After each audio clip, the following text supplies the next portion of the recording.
Hello everyone. आज हम class 9 के प्रैक्टिस सेशन के पार्ट 2 में आ चुके हैं, जिसमें हम जनरली आज पार्ट 2 में आपके 20 क्वेश्चंस जो आपके अगर हम स्टार्टिंग के पैराग्राफ से कंपेयर करें आपके बुक के, तो जो आपका सेकंड पैराग्राफ होगा, second paragraph in the sense आपका हाफ पार्ट हो चुका है। इसका हाफ पार्ट का मतलब पूरे बुक के हिसाब से नहीं बता रहा हूँ, मैं स्टार्टिंग के पार्ट का हाफ बता रहा हूँ। सब वो पार्ट हो चुका है। उसके जस्ट बाद हम जो तुम्हारा वहाँ पे है ना यूकैरियोटिक सेल्स के बारे में स्टडीज जनरली उसके ऊपर वाले टॉपिक को डिस्कस करेंगे। डिस्कस करने का ये मतलब कि जनरली हम यहाँ पे थ्योरी एक्सप्लेन नहीं करने वाले हैं, क्योंकि थ्योरी मैंने पहले ही एक्सप्लेन कर दिया है। आज मैं क्या करने जा रहा हूँ, हम जनरली आज देखने जा रहे हैं क्वेश्चन। छोटे छोटे पैराग्राफ्स में उठा के क्वेश्चन लेकर आया हूँ। 20 क्वेश्चन है जो आपके एग्जाम में मोस्ट प्रोबेबली देखें तो 80 से 90% हिट करना चाहिए। ठीक है, तो शुरू करते हैं मिनट से पहले। तो आपकी स्क्रीन पे पहला क्वेश्चन मैं थोड़ा साइड हो जा रहा हूँ, जिससे आपको क्वेश्चन थोड़ा सा प्रॉपर दिखे। तो फर्स्ट क्वेश्चन आपकी स्क्रीन पे ये रहा है। पहला क्वेश्चन ये है, फर्स्ट क्वेश्चन अगर हम बाद में डिस्कस करें इसके पहला क्वेश्चन को। फर्स्ट क्वेश्चन हमारा ये है, Which of the following is present in all living cells? सभी लिविंग सेल्स के अंदर कौन सी चीजें इस ऑप्शंस के अंदर दी गई हैं जो प्रेजेंट हैं सभी लिविंग के अंदर? तो जितने भी तुमको जिंदा हुए ऑर्गेनिज्म दिखते हैं उसके अंदर ऐसी कौन सी चीज इसमें जो दी गई है वो सभी के अंदर है। ये तुम्हारा मेजर पहला क्वेश्चन पूछा जा रहा है। क्या सेल वॉल क्या सबके अंदर हो सकती है? चाहे जितने भी लिविंग ऑर्गेनिज्म हो सबके अंदर हो सकती है। प्लांट के अंदर हो सकती है, प्लांट के अंदर सेल वॉल होती है क्योंकि वो लिविंग। लेकिन एनिमल भी तो लिविंग है, लेकिन सेल वॉल नहीं होती। तो ये तो नहीं होना चाहिए, पहला ऑप्शन तो नहीं होगा। क्यों नहीं होगा?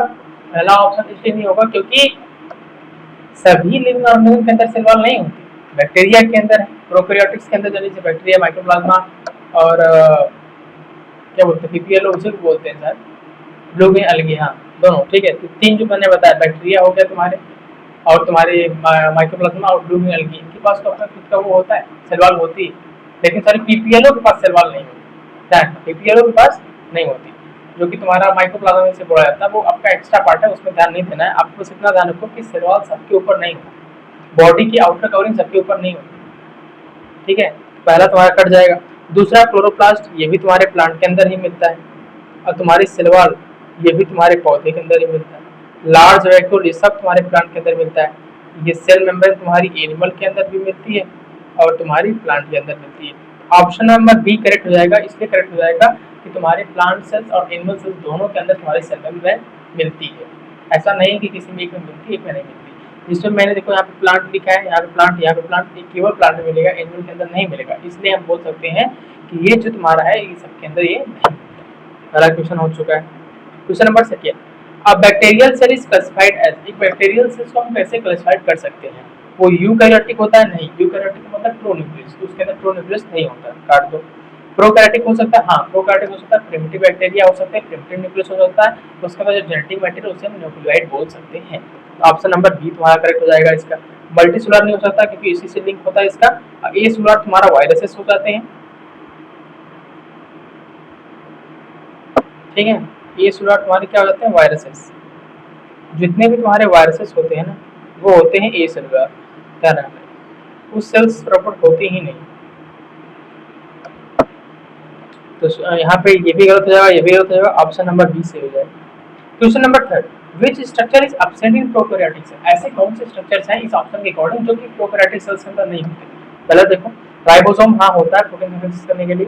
सेल मेम्ब्रेन प्रोकैरियोटिक हाँ होती है, बाहरी बाउंड्री सबके अंदर, ये यूनिवर्सल फीचर्स होता है सबका। सेल का यूनिवर्सल फीचर क्या है? जो चीजें सबके अंदर हो, जैसे तुम्हारी सेल मेम्ब्रेन सबके अंदर, चाहे बैक्टीरिया हो, चाहे प्लांट हो, चाहे एनिमल हो, सबके अंदर तुम्हें सेल मेम्ब्रेन देखने को मिल जाती है। उसके बाद well defined nucleus, well defined nucleus उसके अंदर नहीं होता, लेकिन तुमसे एब्सेंट ही पूछा है, तो एब्सेंट तुम्हारा यही हो जाएगा, ऑप्शन नंबर सी। तो क्वेश्चन नंबर थर्ड का ऑप्शन नंबर सी हो जाएगा, जो तुम्हारा वेल डिफाइंड न्यूक्लियस है, जो सबके अंदर नहीं मिलता, प्रोकैरियोटिक के अंदर नहीं मिलता। उसका जो जेनेटिक मटेरियल होता है उसे न्यूक्लियोइड बोलते हैं। ठीक, question number 4, eukaryotic cells are characterized by the presence of, eukaryotic cells को हम किस तरह कैरेक्टराइज करते हैं, किसके प्रेजेंस में? बताओ। न्यूक्लियोइड के नहीं, ये तो प्रोकैरियोटिक का पार्ट है।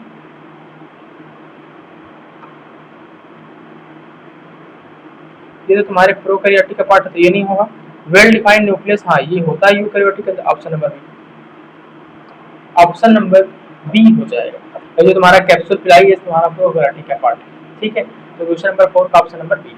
The plasma membrane is, plasma membrane कैसी होती है? सेलेक्टिवली परमेबल होती है, क्या होती है? या हाईली परमेबल होती है सेल वॉल की तरह? देखते हैं आंसर। फ्रीली परमेबल ना, फ्रीली परमेबल तुम्हारी सेल वॉल होती है, सेल मेम्ब्रेन नहीं। प्लाज्मा मेम्ब्रेन को क्या नाम, एक और नाम से जानते हैं, इसे बोलते हैं सेल मेम्ब्रेन। हमने तो वो बताया था पहले ही, इसे सेल मेम्ब्रेन ही बोलते हैं। तो ये गलत हो जाएगा। सेलेक्टिव परमेबल, हाँ सेलेक्टेड चीजों को ही अंदर जाने देती है, सबको अंदर जाने नहीं देती। तो क्वेश्चन नंबर 5 का ऑप्शन नंबर क्या हो जाएगा? C is the correct answer. Question number 6, according to the fluid mosaic model the cell membrane is mainly composed of. Fluid mosaic model जिन्हें सिंगर और निकोलसन ने प्रोवाइड किया था, उनके मॉडल के अकॉर्डिंग सेल मेम्ब्रेन किससे बनी होती है? बताओ। सेल मेम्ब्रेन सेलुलोज प्रोटीन से बनी होती है? नहीं, सेल वॉल हमारी बनी होती है सेलुलोज से। तो पहला तुम्हारा ही गलत हो जाएगा।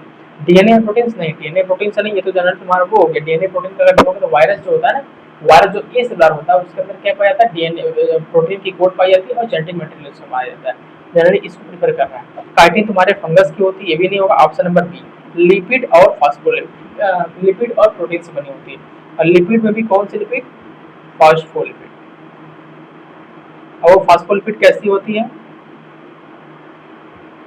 बाइलेयर होती है। Question number 7, the thickness of plasma membrane is approximately. Plasma membrane की थिकनेस अप्रॉक्सिमेटली क्या होती है? ये डायरेक्ट डेटा है, इसको डायरेक्ट याद करना पड़ेगा। इसमें कोई ऐसा सिस्टम नहीं है कि मैं सिर्फ बता दूं दिमाग तुम्हारे धस जाएगा, नहीं। इसको तो डायरेक्ट याद रख लो, 7 से 10 नैनोमीटर के बीच में होता है, मतलब 7 to 10 नैनोमीटर। नैनोमीटर का मतलब 10⁻⁹ मीटर, ठीक। Option number C, option number C is the correct. Question number 8, the plant cell wall is made up of. Plant की सेल वॉल किससे बनी होती है? सेलुलोज, हेमिसेलुलोज, पेक्टिन, इसकी बनी होती है। कहाँ लिखा है? पेप्टिडोग्लाइकेन नहीं, ग्लाइकोजन नहीं, इसकी तो हमारे अंदर जो तुम्हारा जो तुम्हारी एक्सेस फूड पार्टिकल्स या एटीपी पार्टिकल्स हो सकते हैं या एनर्जी वाले हो जाते हैं, वो इसके अंदर इस फॉर्म में स्टोर होते हैं। ग्लाइकोजन सारी ग्लूकोज के फॉर्म में स्टोर होते हैं, ग्लाइकोजन के फॉर्म में स्टोर नहीं होते। उसे भी तुमको ये नहीं जानना है। सेलुलोज का बना होता है, cellulose,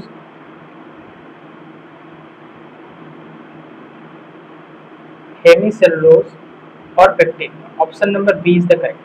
question number 9, which are the following cell does not have a cell wall. ऐसे कौन से इसमें सेल जिसके अंदर सेल वॉल नहीं होती, मतलब बाहर की बाउंड्री नहीं होती? प्लांट के अंदर होती है, बैक्टीरिया के अंदर होती है, फंगस के अंदर होती है, एनिमल सेल्स के अंदर नहीं होती। तो ये भी गलत, ये भी गलत, ये भी गलत। Option number C, option number C तुम्हारा करेक्ट हो जाएगा, क्योंकि प्लांट सेल, एनिमल सेल्स के अंदर कोई सेल वॉल नहीं होती, केवल मेम्ब्रेन होता है। क्योंकि अगर एनिमल सेल्स के ऊपर अगर सेल वॉल आ जाएगी तो वो कहीं पे भी जा सकता है, नाले में कूद जाएगा, जंगल में आराम से रह सकता है, नदी में चला जाएगा, ओशन के अंदर चला जाएगा, डीप से डीप ओशन जाएगा, कुछ हो नहीं करेगा उसको। तो उसके ऊपर बाहरी बाहरी बाउंड्री बन जाएगी बॉडी के ऊपर, जैसे प्लांट के ऊपर होता है बाहर का कॉर्क जो बहुत ही हार्ड होता है, वैसे तुम्हारा स्ट्रक्चर बन जाएगा। समझ रहे हो? तो option number C. Question number 10, the main function of cell wall. Cell wall का मेन फंक्शन क्या होता है? बाहर से रिजिड सपोर्ट और प्रोटेक्शन ही देना, फॉरेन एजेंट से बचाना, ज्यादा परमेबल चीजों को अंदर ले जाना, यही काम हो सकता है। और क्या ही काम होगा इसका? एटीपी नहीं, एटीपी प्रोवाइड नहीं करेगा, तो माइटोकॉन्ड्रिया करता है। प्रोवाइड रिजिडिटी एंड प्रोटेक्शन, हाँ बस काम खत्म। Option number B. Question number 10 का ऑप्शन नंबर बी करेक्ट हो जाएगा। प्रोटीन नहीं हो तो राइबोसोम करता है, स्टोर जेनेटिक मटेरियल ना हो तो न्यूक्लियस अंदर है। Question number 30, which structure act as a gate keeper of the cells. तुम्हारे घर का दरवाजा किस तरह काम करता है? तो अगर प्लांट में है तो सेल वॉल हो, अगर एनिमल्स के अंदर तो सेल मेम्ब्रेन हो। अभी के लिए तुम अभी तक के लिए ध्यान रखो, सेल मेम्ब्रेन ही ऑप्शन हो जाएगा तुम्हारा। Option B is the correct answer. कौन सा ऑप्शन तुम्हारा सही हो जाएगा? Option number B. B option तुम्हारा सबसे करेक्ट ऑप्शन माना जाएगा, ठीक है। क्वेश्चन नंबर कौन सा हो जाएगा? सॉरी 13 नहीं है, रुक जाओ, सीक्वेंसिंग गलत है। 7, 8, 9, 10, ये तुम्हारा क्वेश्चन नंबर 11 है, ठीक है।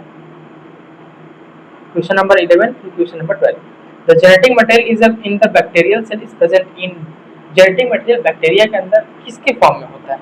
उसे क्या बोलते हैं? बैक्टीरिया के अंदर या प्रोकैरियोटिक के अंदर जो तुम्हारी जेनेटिक मटेरियल होता है उसे हम क्या बोलते हैं? उसे हम न्यूक्लियोइड बोल देते हैं। तो गोल्जी बॉडी नहीं बोलते, न्यूक्लियोइड, न्यूक्लियोलस और न्यूक्लियस, ये तो इसके अंदर ही होता है। Option number C. तो क्वेश्चन नंबर 12 का option number C is the correct answer. Question number 13, which organelle is found in the plant cell but absent in animal cells। Plant cell के अंदर देखने को मिलता है लेकिन एनिमल सेल्स के अंदर नहीं होता। देखो कौन कौन से, लाइसोसोम, क्लोरोप्लास्ट, माइटोकॉन्ड्रिया और राइबोसोम, ये 4 दिए गए। प्लांट के अंदर होता है लेकिन एनिमल के अंदर नहीं होता, तो जनरल तुम्हारे यहाँ दिख रहा हो chloroplast, option number B. Chloroplast plant के अंदर होता है लेकिन एनिमल के अंदर नहीं होता। क्लोरोप्लास्ट जो होता है इसके अंदर क्लोरोफिल ग्रीन कलर पिगमेंट होती है जो सनलाइट को ट्रैप करके एनर्जी बनाती है। हमारे अंदर नहीं होता, अगर हमारे अंदर होता तो हम भी रंग बिरंगे दिखते, हमारी स्किन कलर ऐसी नहीं होती, हमारे स्किन कलर तब ग्रीन होने लगती, हमारे अंदर से तब लीव्स जनरेट होने, हमारे मतलब हर बॉडी पार्ट से पत्तियां निकलने लगती और हम धूप में खड़े के आराम से फोड़ करके खाना बना लेते, हमें किसी के ऊपर डिपेंडेंट नहीं होना पड़ता। ठीक, क्वेश्चन नंबर 14।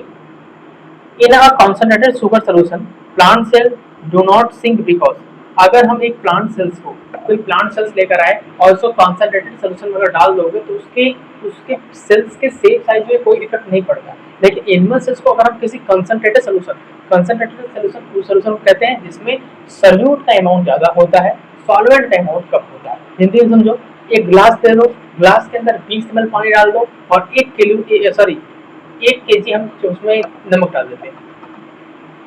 20 ml पानी 1 kg नमक को बोलते हैं कॉन्सेंट्रेटेड सोल्यूशन। इतना हाई कॉन्सेंट्रेट होगा कि आदमी पीने के बाद उसका बॉडी में इतना ज्यादा आयोडीन चल जाएगा कि क्या ही हो जाएगा उसका।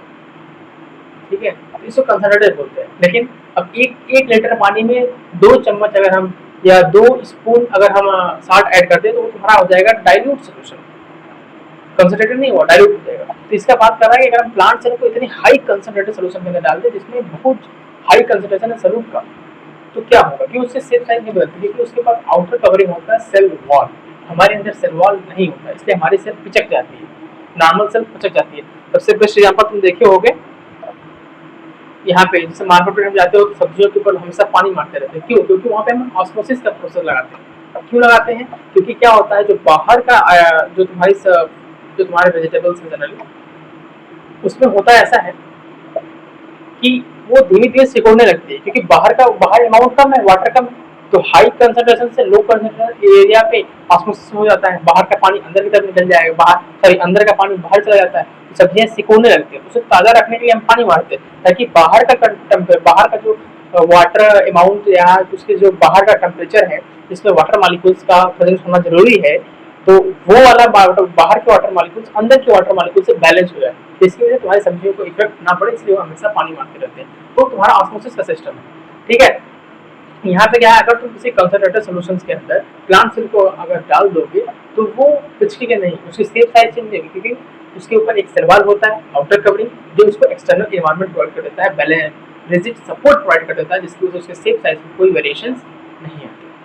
तो अगर हम इसका देखें आंसर कौन सा सही हो जाएगा, तो हमारा आंसर सही हो जाएगा due to cell wall, option number B.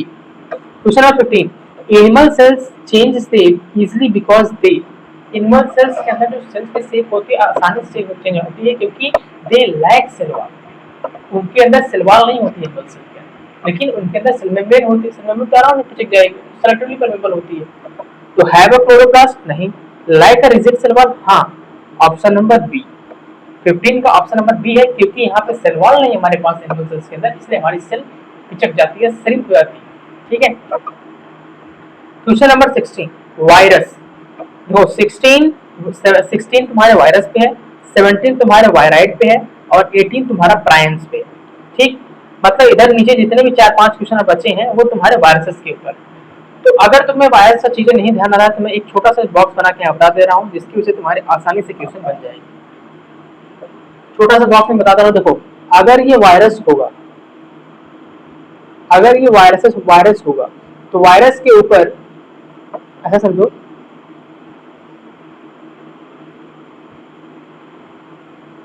अगर ये वायरस होगा, इस वायरस के ऊपर तुम्हारे बाहर की तरफ प्रोटीन कोट होगी और अंदर की तरफ उसका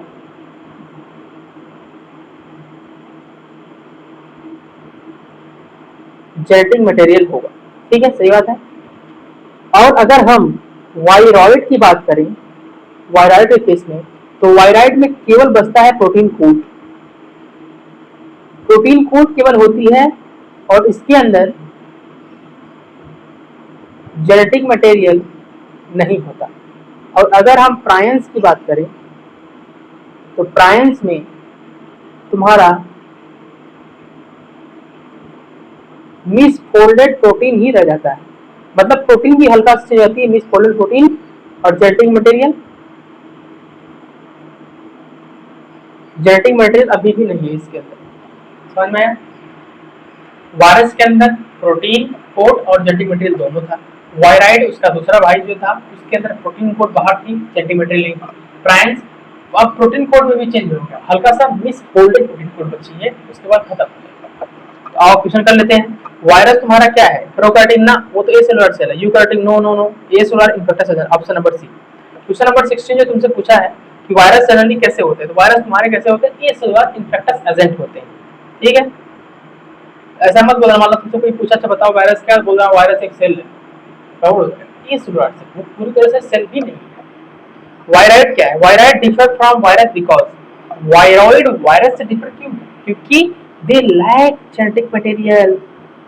वायराइड वायरस से डिफरेंस, वायरस से डिफरेंट क्यों है? क्योंकि वायरस के पास जेनेटिक मटेरियल प्रोटीन कोड दोनों है, वायरस के पास केवल प्रोटीन कोड है, तो उसके पास क्या नहीं, उसके पास जेनेटिक मटेरियल नहीं। तो viroid differ from viroid differ from virus due to the lack of genetic material. खत्म। Option number B. Question number 18, prions are infectious agent made up of, prions किससे बने होते हैं? Misfolded protein code, genetic material खत्म, अब थोड़ी सी protein code भी खत्म हो रही है, कैसी बची है? मिस फोल्डेड बची हुई है। तो डीएनए नहीं है, आरएनए भी नहीं है, लिपिड भी नहीं, option number C. Option number C क्या हो जाएगी तुम्हारी? मिस फोल्डेड प्रोटीन हो जाएगी, ठीक है? क्वेश्चन नंबर 19 बहुत आसान क्वेश्चन है, कोई बड़ा हार्ड नहीं है। Which of the following contain genetic material but no protein code? Genetic material तो होता है लेकिन प्रोटीन कोड नहीं होती उसमें, बताओ कौन सा है इसमें? बताओ बताओ बताओ बताओ, क्या वो वायरस है? वायरस के अंदर तो तुम्हारा प्रोटीन कोड भी था और जेनेटिक मटेरियल था, तो ये तो नहीं होगा। वायराइड के अंदर प्रोटीन कोड तो है लेकिन जेनेटिक मटेरियल नहीं होती, प्रोटीन कोड है, जेनेटिक मटेरियल नहीं होती, लेकिन इसे बोलना contain genetic material but no not protein code. अच्छा ठीक है। बैक्टीरियम, बैक्टीरिया के पास नहीं, बैक्टीरिया के पास तो नहीं। इसका देखो, इसमें कुछ हमको इधर लग रहा है, हमको लग रहा है नहीं, दिखा है ना बट नो प्रोटीन कोड, ये इधर कुछ होगा इसका मसला, या तो ये अपोजिट होने वाला है, इसमें प्रोटीन कोड है जेनेटिक मटेरियल नहीं, कुछ इधर है, किस क्वेश्चन में लग रहा है, लेकिन मोस्ट अप्रोप्रिएट मैं आंसर बता दे रहा हूँ, ठीक है? ऐसा ना हो, मैं अप्रोप्रिएट एक आंसर लगा दे रहा हूँ यहाँ पे, आप चेक कर सकते हैं। ऑप्शन नंबर सी इसका सही होगा, ठीक है? प्रायंस, जनरली ये प्रायंस की कहानी बता रहा है, थोड़ा सा घुमा के बता रहा है, ठीक है? मैं ऑप्शन तो लगा दे रहा हूँ, लेकिन इसका मैं एक बार चेकअप करा लेता हूँ क्या दिक्कत है इसमें, क्वेश्चन में कुछ इरर लग रहा है मुझे, क्योंकि देखो जेनेटिक मटेरियल तो है लेकिन प्रोटीन कोड नहीं, जेनेटिक मटेरियल तुम्हारे वायरस में भी है और प्रोटीन कोड भी है, लेकिन ठीक है वायराइड, वायराइड में प्रोटीन कोड है लेकिन जेनेटिक मटेरियल नहीं। अब प्रोटीन कोड बच गया प्रायंस के अंदर, लेकिन जेनेटिक मटेरियल नहीं। इनका कहना है कि contain genetic material but no protein code, इनका कहना ऐसा है।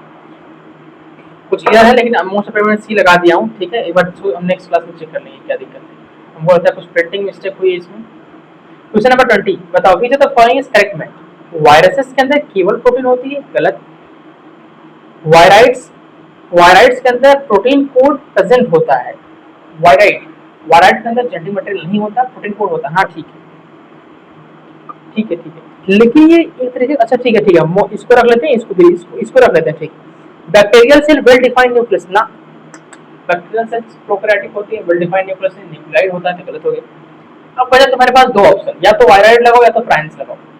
Miss folded protein without genetic material, prions के अंदर प्रोटीन कोड होती है, जेनेटिक मटेरियल नहीं होता, ये बात एकदम सही है, 100 में 101% सही है।